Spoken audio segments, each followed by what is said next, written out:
வணக்கம், எல்லோரும் சுகமாக இருப்பேன் அப்படின்னு நம்புகிறேன். மும்பையிலையும் இது மான்சூன் சீசன், மழை பெய்யுறது. ஆனால் மழை பெய்யுறதே தெரியலங்க. நானாக எட்டி பார்த்தா தான் உண்டு. மங்களூரில் பால்கனி வழியாக இந்த மழையை நான் உங்களுக்கு காட்டும்போது எழுத்தாப்பில் பச்சை பசேன்னு இருக்கும். இங்கே அந்த மாதிரி எந்த ஒரு சுவடே இல்லை.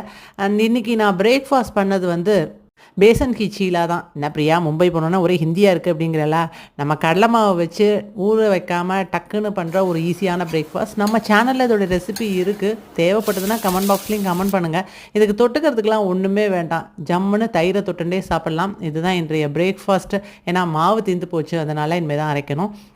அதே மாதிரி அவர் ஆஃபீஸ் போனதுக்கப்புறம் போர் அடிக்கும். நான் எப்படி டிஃபன் சாப்பிட்றதா இருந்தாலும் சரி, ஒரு சாப்பாடு சாப்பிட்றதா இருந்தாலும் சரி, ஏதாவது ப்ரைம் வீடியோலையோ இல்லை நெட்ஃப்ளிக்ஸ்லேயோ ஒரு சீரீஸ் இல்லைன்னா த்ரில்லர் சினிமா ஏதாவது வந்ததுன்னா அதை பார்த்துட்டே நான் பொழுதுபோக்குவேன். அண்ட் மத்தியானம் இப்படியே ஓடிடும்.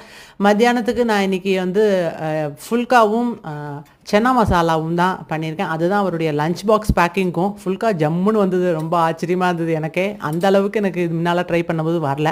நிறைய பார்சல்ஸ் வந்திருக்கு அமேசானில் ஆர்டர் பண்ணது. ஒவ்வொன்றையும் நான் அன்பாக்ஸ் பண்ணி அதுக்கான வீடியோவும் நான் எடுத்துட்டேன். ஏன்னா நாம் வந்து ஸ்பான்சர் பண்ணலங்கிறதுனால ப்ரோஸ் அண்ட் கான்ஸை நம்ம தெளிவாக எடுத்து சொல்லலாம்.